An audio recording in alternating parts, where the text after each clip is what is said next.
it's not something that I feel that I'm forced to do. It's something I go in with a passion for. And, we discover things in that antique warehouse all the time that just shock us. Like, wow, we've got this, we've got that. And you don't get it, you don't notice it till you get it back, that you've really got something special like that Coco Chanel villa furnishings. I didn't know they were from there. I just did a lot of research and found out that all the stuff that I brought in was from her villa in the south of France. Wow, that was incredible to find out. And Chanel in Paris emailed me and said, we want this, this, this, and this. They wanted it back. That was a clip from today's guest.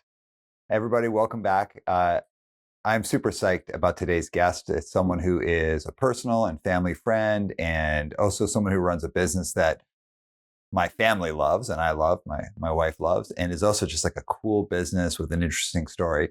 This is a great story about a person and a business that really started from just someone saying, hey, I think I can do that, and then has gone on to really impact a lot of people's lives in a very positive way. So before we get to it, please rate, review, subscribe, all that good stuff. My name is Aram and this is One Step Beyond.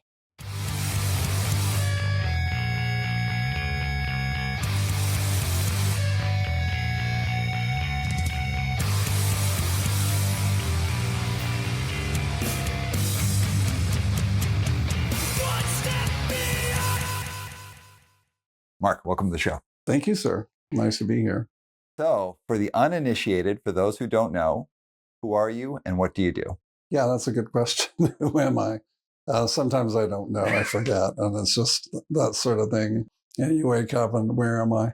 But anyway, who I am is Mark LaFleur. And I've worn a number of hats throughout the years. I was born in Vancouver. And I ran everything from modeling agencies to this particular business we have now. And I actually completely just fell into it. It wasn't something I had planned to do, but I met somebody I fell madly in love with, and that was his profession. And he was working for somebody. And I said, oh, let's just open our own thing. You're making too much money for the little bit that you get. So that's what we did. Mm-hmm. 1989 was the year we did it. And the business you opened up was? The Antique Warehouse. Can I plug it? Please. 226 Southwest Marine Drive. It's been around now for 35 years. And you ship to people all over the place, right? Yeah, we do. We're on a couple of really great websites, including the one I built. Well, I built the first one, and I don't know when, but it was early on with Microsoft Front Page, which was very basic. And people just clicked on very fuzzy photos, and they'd blow up. You still couldn't see anything any better. But it got us on the web really early on. And my partner didn't even think it was worthwhile. So the story of Antique Warehouse, like how, and just background for anyone listening, background of how we even know each other is I'd be driving to the airport for work to travel, and I'd always see this place, Antique Warehouse. Oh, really? That's how you saw it? That's how I saw it. Oh. And, I kind of like fancied myself like, like I like antiques. Of course, I knew nothing, like 0% knowledge, right? As did I when I started. So I went in one day and you were there. And I just clearly remember you and I having this conversation that I was like, I love this guy. And this place is awesome. I'm totally stoked. And I always wanted to, get into it. Yeah. And then when Monica and I met and we started, our relationship, we started putting together our house, I said, like, let's go to the Antique Warehouse. And that started this like incredible journey that we've had with you guys where, as we were saying before we started, like every room in our house has pieces that have come from you and from your team. And we just love it. Like it's the best. So why I wanted to have you on the show is because it's just like, why antiques? Like, how did you get into it? Like, how'd you build this business? Yeah. But also what I love about your business, it's so tied to your relationship and building it with Larry. Yeah. So I know you touched on it just a little bit that Larry had been working at another antique place and he hadn't been making a lot of money, making money for someone else. Yeah, he was a salesman basically. Yeah. So you said, let's do it. So tell us about the beginning of Antique Warehouse. Yeah, we wanted to be on Main Street to start because everybody was there. We couldn't find something on Main Street, so we went down to where we are now. Yeah, we bought, well, originally it was run by Larry and another guy. And the other guy was, he was never there. So I bought him out. I said, enough of this. We're just going to, you and I will take over from here because the business started failing. And I don't think I got into this last time, but in around 5-6 years after it opened, the business started to fail, and nobody was interested in the quality of furniture we were bringing in. Plus, everybody was bringing in the same thing. So Larry and I had been going to France because we love France. I said, let's bring in some French furniture. And everybody's going, no, you can't do it. It's too expensive. And you have to speak French and this and that. And we did it. We started bringing in French furniture, and that changed everything. So why French furniture? Like, what's distinct about it? Like, why would anyone care about French antiques versus any other kind of antique? Yeah, that's a very good question because it's a classic design. They're beautifully made. French have a great eye for proportion. Like I've gone down to Spain to look. Half the stuff I won't bring back. It's just not beautiful. The French furniture has it goes through the different kings. The king, each French king had his own style. So Louis XV tends to be the most important, and that's the one with the galbé legs, they call them. That's very shaped, almost feminine shaped because it's so beautiful. And their work is out of this world. It's copied by lots of people, and it's classic. You can have 200-300-year-old piece sitting there, and it just looks fabulous, no matter where you put it. And you bought some.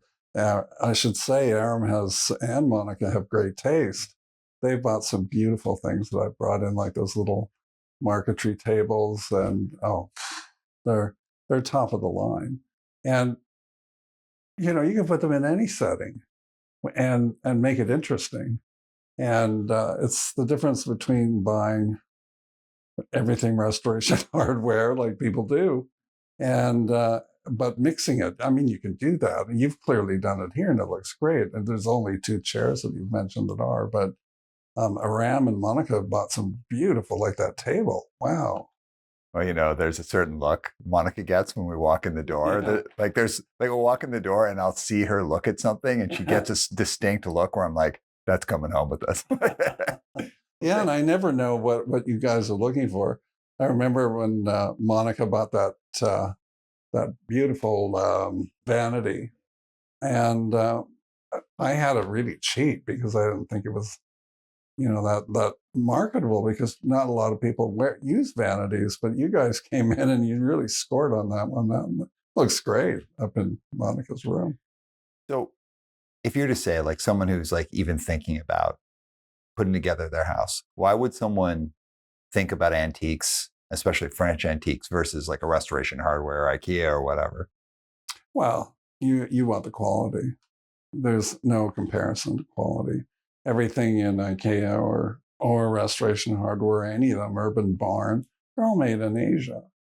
And if you care about the planet at all, which a lot of people do, why a lot of shoppers come in, it's all about recycle, reuse, and the 3 R's, they call it.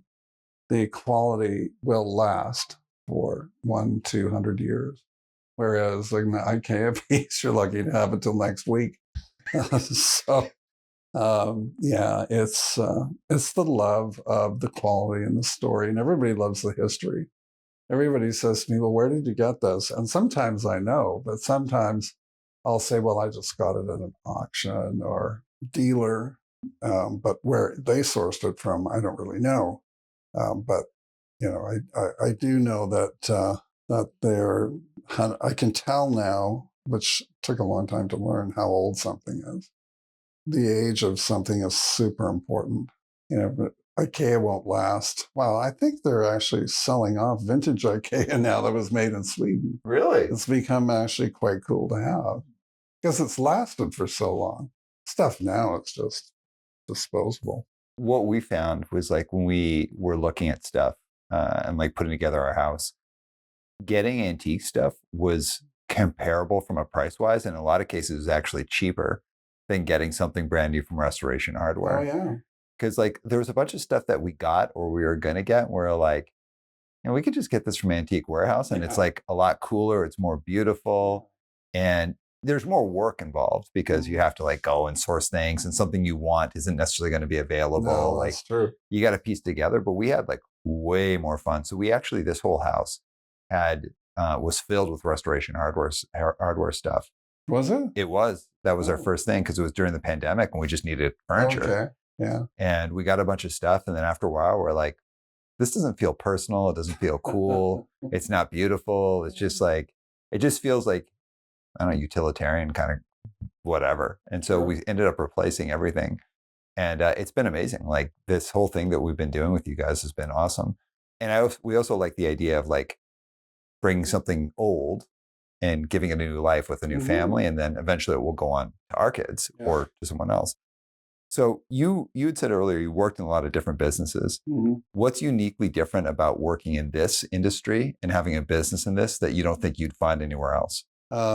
The lifestyle is very different because we get to go over 4 times a year, maybe more, to source antiques, and that's really fun. I've started to take Michael with me, and we just have a great time. And as you know, Larry used to go with me, and then he passed away, and it got sort of, I don't know if I want to do this anymore. But I did. I kept it going, and I said to him, just before he passed on, I said, I can't do this without you. I don't want to do it without you. It's going to be horrible. He goes, no, keep it going. We put so much work into it. And so I did. So you start the business and it had been Larry with another person. You bought him out. But for many years, it was just Larry who was on the floor, who was kind of running the day to day. He was always on the floor. And you were in the background. Yeah. And he didn't want me coming in. He thought I was a terrible distraction. He'd say, you're like a witch on a broomstick flying in and scaring everybody. And I said, oh, come on. I'm just pointing out the things that need to be changed here. And he didn't like it. So I never came in. Yeah. But I did the website and mail outs and all that sort of thing. But then Larry became ill. Yeah. And you had to step in. Yeah, that was hard because we got married the year before he passed on. Well, 8 months before. And I'd step in and start helping him because I could see the decline. He had cancer of it was all through him. And there was one point he couldn't do his books. He was a CGA, actually, just before getting his CGA. And he couldn't write in his ledgers anymore. And that really upset him. I said, oh, don't worry about it. I'll do it for you. But got to the point where he said, well, I'm building a bedroom in the back upstairs. He wanted to put one. And I said, what are you going to do, sleep here? And he goes, well, yeah, I have to get rest while I'm working. I said, you don't need to work anymore. Just retire. He said, oh, great, I'm retired. And I said, yeah. He was happy about it. It was so funny. I came in virtually not knowing anything because he ran the whole thing. And thankfully, my manager at the time was there for quite a while. So I learned from him very quickly on different things and styles. And going to France on my own, it's like I didn't know anything. I did know quite a few things, but I didn't know most of the customers. That was odd. They'd come in and Gareth would always say, oh, hi. And I go, who's that? So, yeah, it was complicated, but it was fine. So you take over the business after Larry passes and you have to make this decision. Am I going to keep going or am I not going to keep going? Why did you keep it going? Well, it was paying me well. I'll be perfectly honest. And I thought, who's going to hire me? I was getting on in age. It wasn't like I was 25 or anything anymore. So, I kept it going because of that. And I really like it. it's not something that I feel that I'm forced to do. It's something I go in with a passion for. And, we discover things in that antique warehouse all the time that just shock us. Like, wow, we've got this, we've got that. And you don't get it, you don't notice it till you get it back, that you've really got something special like that Coco Chanel villa furnishings. I didn't know they were from there. I just did a lot of research and found out that all the stuff that I brought in was from her villa in the south of France. Wow, that was incredible to find out. And Chanel in Paris emailed me and said, we want this, this, this, and this. They wanted it back from the chateau or the villa because they were restoring it. I haven't seen it restored. I'd like to see it. Let's hear about how it works. Like, so when you're like, okay, it's time to go to France, you fly over there, and what's the program? What do you do? We rest for a week of jet lag, as you know. Well, you fly more than I do. I don't know how you guys do it, but anyway, we start to go to all our suppliers that we know, which are vary a lot. They vary a lot. We have auction houses that we see. We see different dealers that we know will work with us well, and I trust. I mean, that really at the beginning was awful. Nobody would work with us. They were like, yeah, we don't like foreigners, get out. They didn't. So how did you build those relationships? Just by persevering. I mean, they wouldn't talk to us and go, no, get out of here. And I spoke a bit of French, very minute bit, and it sounded really bad. But they could see we were determined, and we weren't to be trivialized because we had a business to run and we're going to do it. And really, it took a long time to build relationships with them because French dealers, auction houses, and everything else, as you might think, are not the friendliest people. They're just not. And they look at you up and down when you come in. And if you're not dressed a certain way, they won't talk to you.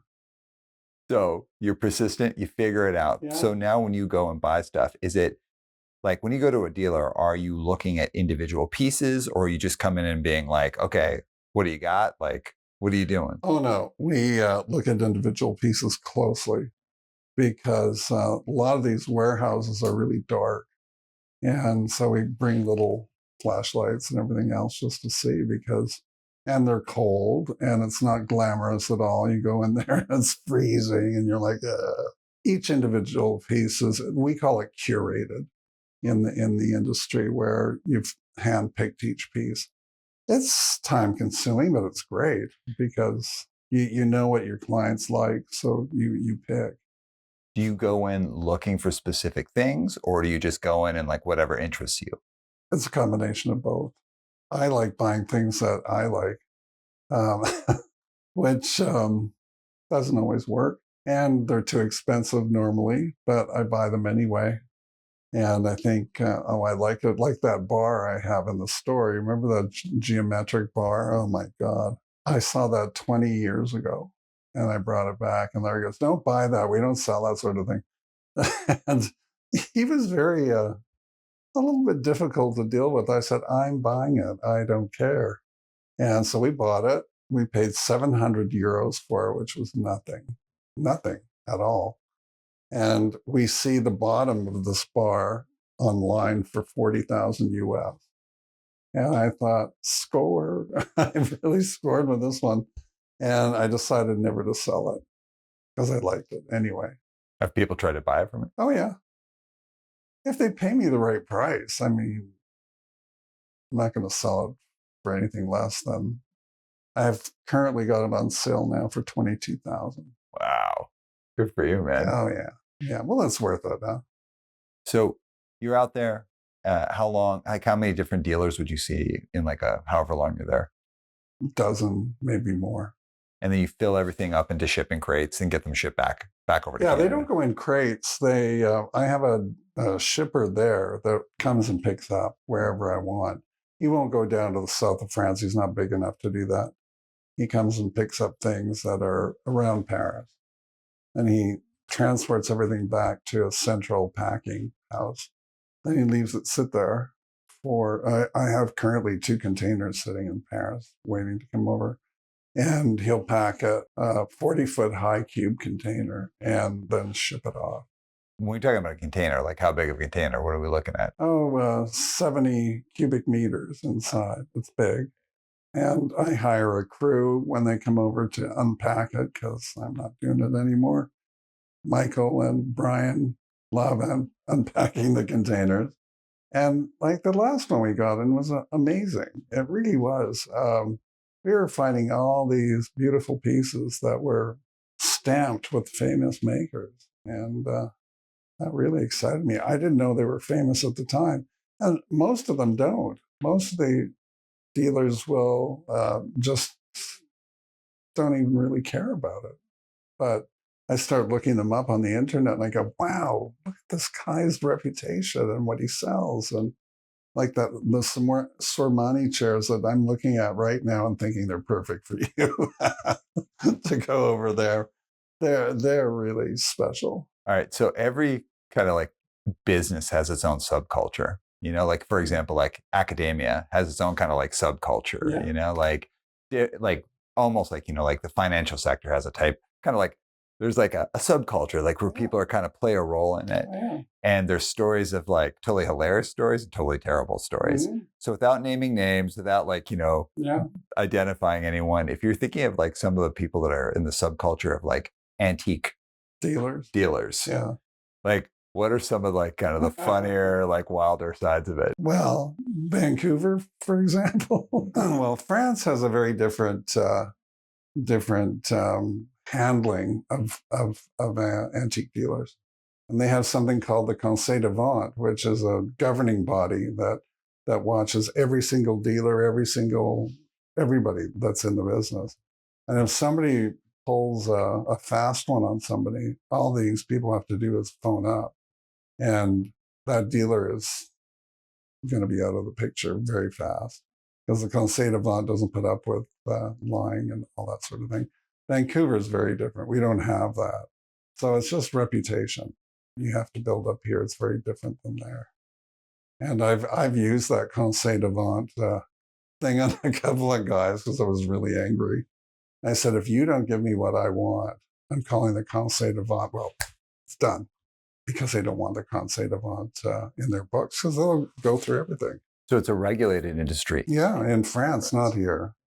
So there's a certain Wild West aspect that's part of an unregulated industry, which has its super cool parts because it can be like relatively easy to start a business and get going and all that. But it also has all sorts of like space for like grifters and con people and all sorts of things like that. Yeah.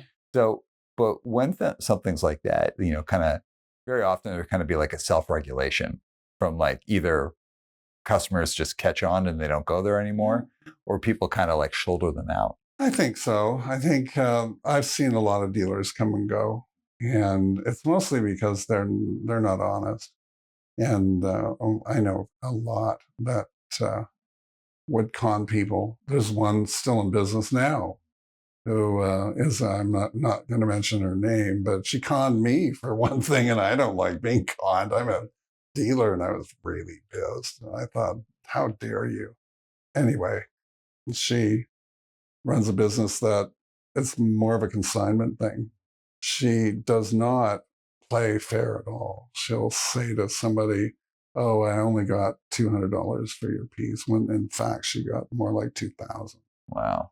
So, I mean, that's awful. So, but she's got pretty bad reviews.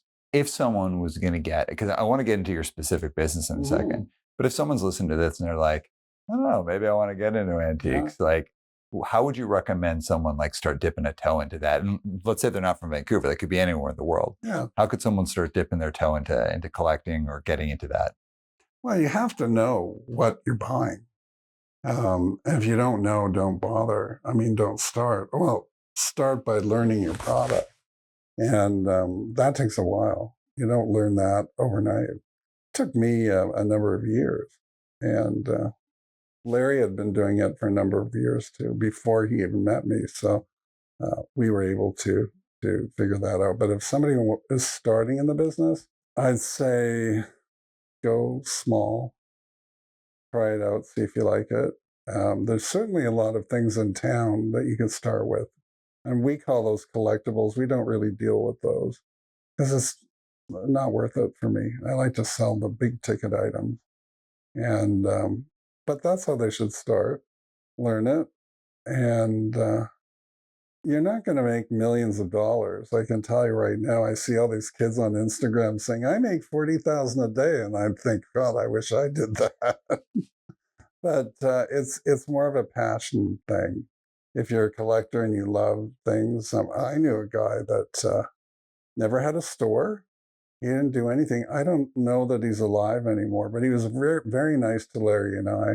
And this guy had an eye that was incredible. He came to see Larry and I one day. He goes, there's a guy in that flea market that's selling amazing things. But he says, these things are worth a fortune. You should go down and buy some. And he would buy things like that. He'd just search around Vancouver. I know he found something like, he bought a hood ornament that was a leek ornament, and there was only 12 made. And he found it here in the city, and he sent it to Sotheby's in London, and they said, oh yeah, it's worth about $120,000. For a hood ornament? Yes. All right. What about someone who wants to get into having antiques in their house, but they're like, oh, I don't want to get ripped off. Like, how could someone dip their toe into that? You have to come see me because we're very honest, and we've had a lot of very good clients that we've had for years that will come back, and I loved seeing them because we just are. There's a couple of dealers I'd recommend in Vancouver that are pretty honest too. The rest of them are kind of, I don't know, they're not gonna, they'll just sell you a piece and say it's good, and it isn't really. Kind of how I feel about real estate agents. It is like there's some real estate agents that want to sell you your home and that like care that you're investing in something that's going to be good for you or your family or your portfolio. And there are way more who will just be like, I just want to sell you something. Yeah. I've told you before when something I think is good for you. Also like that blue, we ended up throwing that out. A couch? Yeah. Kills me, man. It's too dirty. And we couldn't clean it. We tried, and it was a nice thing, but I said, don't buy it. I don't recommend it for you. But, because I like you guys, and I don't want you, I could have said sure, but no. So let's just say, and it's not someone in Vancouver, let's just say somewhere anywhere is like, yeah, I want to get into antiques, but I don't know what, like, I want to start buying antiques for my house, but I'm nervous about it. I don't want to get taken, or I don't want to be tacky. What are your thoughts? Someone who's just dipping their toe into buying. Well, they should look for people's reviews. Honestly, Google reviews really great, and see what people are saying about them. And then I think that's the way. And meet these people. You can't just buy online. I do sometimes. It's not good to do. But meet them, see the piece, make sure it's what you want. And most dealers are okay. They're not terrible. Certainly not in France. I mean, we had trouble with them at first, but not anymore. That's what I would do. Just read Google reviews. They're very handy. Yeah. And they're usually pretty accurate. So let's say someone want to put antiques into their house. What room? So totally starting fresh. Okay. What room should they start in, and what kind of pieces should they seek out? Well, let's start with the living room. That seems to be people's showcase. I would get any kind of sofa, and it doesn't have to be antique, but it should be vintage. The ones that are vintage that you can find literally at flea markets or anywhere else are built in North America. So they're better built. Even Martha Stewart said to do that. She says, don't waste your time on new sofas, because the old ones are better built and have, you can just recover them, and they'll last you another 50, 60 years. So I don't get a lot of upholstered furniture in, because I don't know, people like to get new ones, but in any event, start with that. Start with, it's good to get sometimes a designer involved, but not always. As designers tend to kibosh your personal taste, and they'll say, no, that's no good. Well, see, you guys have fabulous taste. I'm looking around everywhere, and it's great. Monica has fabulous Yeah. taste. Oh, is it? Yeah. What are some things to avoid though? Like, what are some no-nos? Like, when we're talking about like, all right, you start in the living room. Really, your carpet is your main focal point. So get a carpet first and make sure it's the right scale, and then bring the sofa into the picture, and then decorative pieces after that. So pictures, mirrors, that kind of thing is good for that room. A dining room, of course, your focal point will be your table. And so table and then sideboard. And sideboards, I get a lot of them. People will buy them, and the table you have in particular is a wonderful example of Art Deco. It's very, very nice, and your chairs too are good. And that's about it. And of course, you're talking about replacing your sideboards, so that's a good thought. Just the most important thing is scale.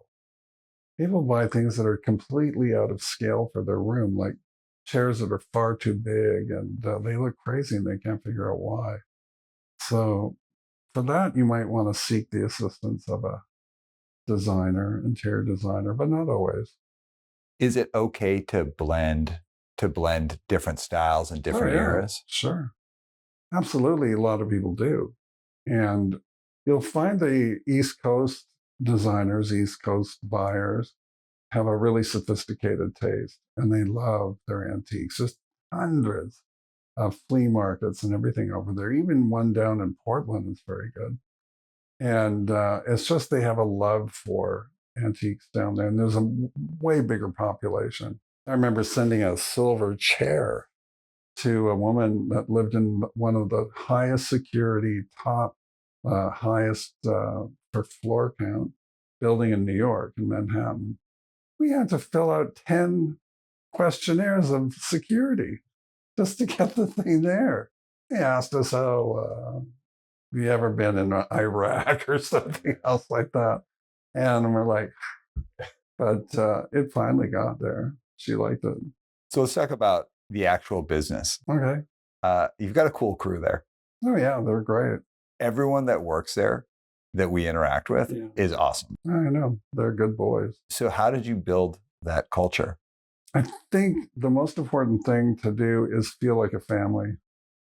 And we do. I don't have a family anymore. It's just how it all ended up. I think I pissed everybody off, and they thought, he's nuts.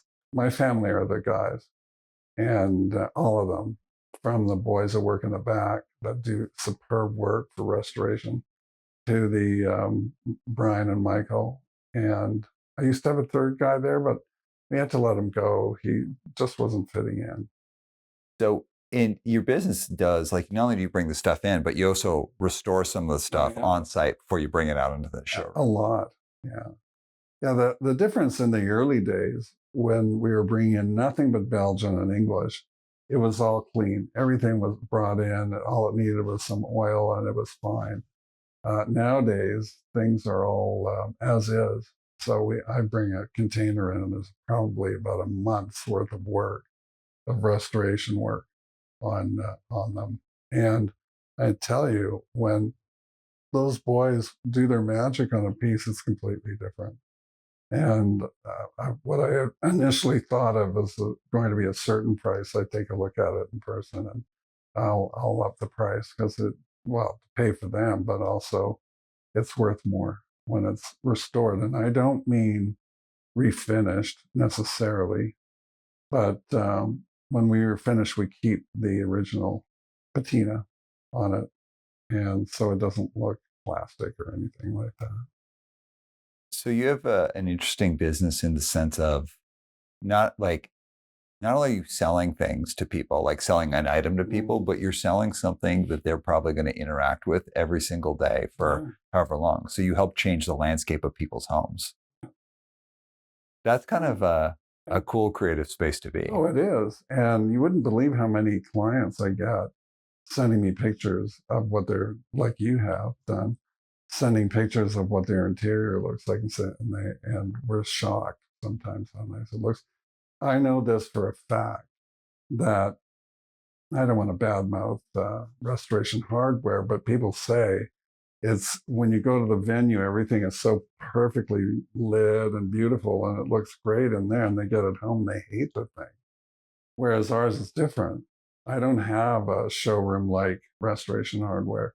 Mine is a typical kind of dealer's warehouse in France. So it's not bad, but it's not as beautiful as restoration hardware. And every client says to me, this looks beautiful in our house. We just didn't imagine how nice it would look. Because don't forget, I've got tons of furniture interacting off of each other. And you can go through that store 3 or 4 times and find something different each time. And somebody will say to me, well, is this new in? I go, no, it's been here. You've been here 5 times and you haven't seen it. So yeah, it's a very different space. All right. So let's head into the kind of like the last part of our conversation. Sure. A little sensitive though. Okay. So, you're heading into the later year My golden years. Well, the later part of your some career. Guy said to me as I was crossing the street, he said, oh, take your time. You're into your golden years now. And I thought, what? What golden years? I don't have a cane or a walker. What are you talking about? And, I just turned 70 last year. Oh my God, that was a shock. Well, you look great for 70. Thanks. But sometimes I'm starting to feel it. All right. So you're heading into what I was going to say is the later part of your career.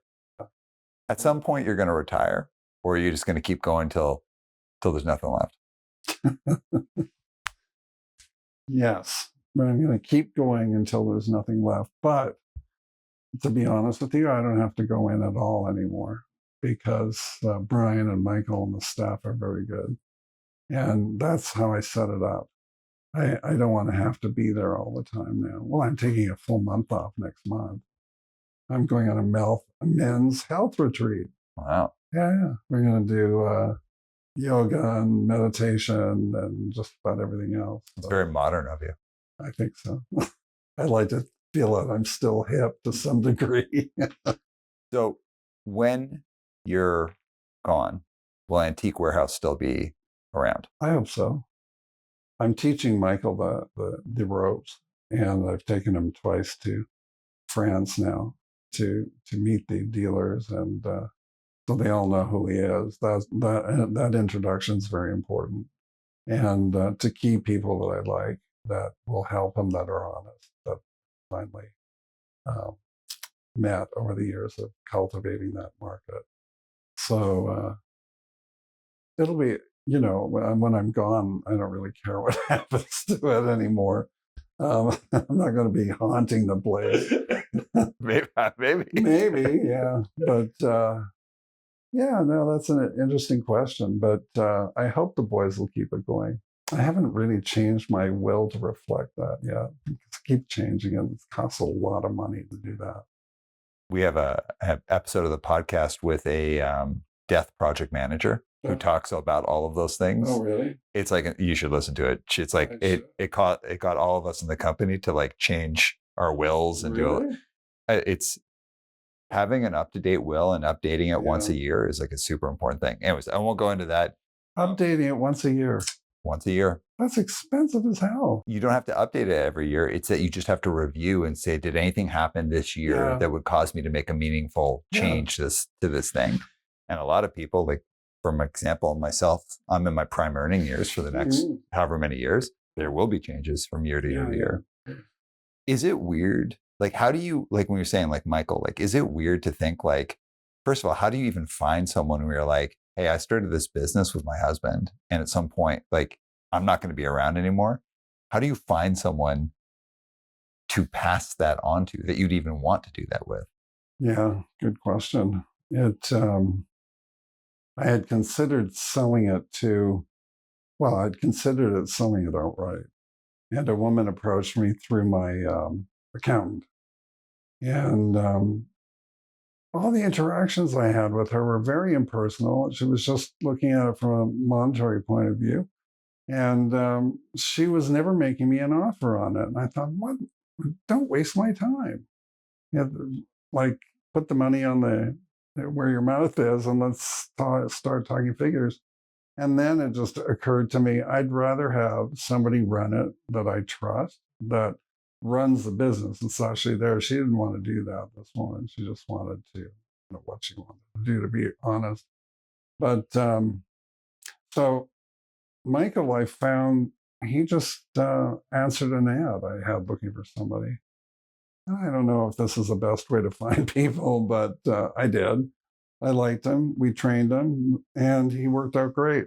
When I got that subdural hematoma a couple of years ago, he was at my apartment every day, and he had to make a long trip. I was living out in Delta at the time. And it suddenly occurred to me, here's the right guy. I don't know anybody else that would do this. And he was so kind and generous, and he was doing food donations for the food bank, like running them to different people. And he had a kind heart. And I thought, and he was smart. My God, that guy is really bright. He's taken my, like, I can look up any of my, Larry couldn't even do this. I had all my stock is in a database now before it even gets to us. And he links it to a photograph, and he'll see what it is. And I've never been able to do that. He designed the whole thing. Pretty smart. Yeah, a wonderful guy. And Yeah. I love to hear, being a business owner myself, like I kind of think, what does the future hold? And, Yeah. I don't know, maybe someday. Well, could you pass yours on? We've talked about it. Monica and I. Yeah. So our oldest daughter works in the company. Oh. And our middle daughter we're kind of talking about what might happen, but also like my best friends work in the company. And then the people who I didn't know beforehand who joined the company, who we didn't know before, have become like really close. And it's that kind of thing where it's like, some people like to call a business a family, other people don't. It's like this company feels like a family. Like we're all real close. Could I sell it?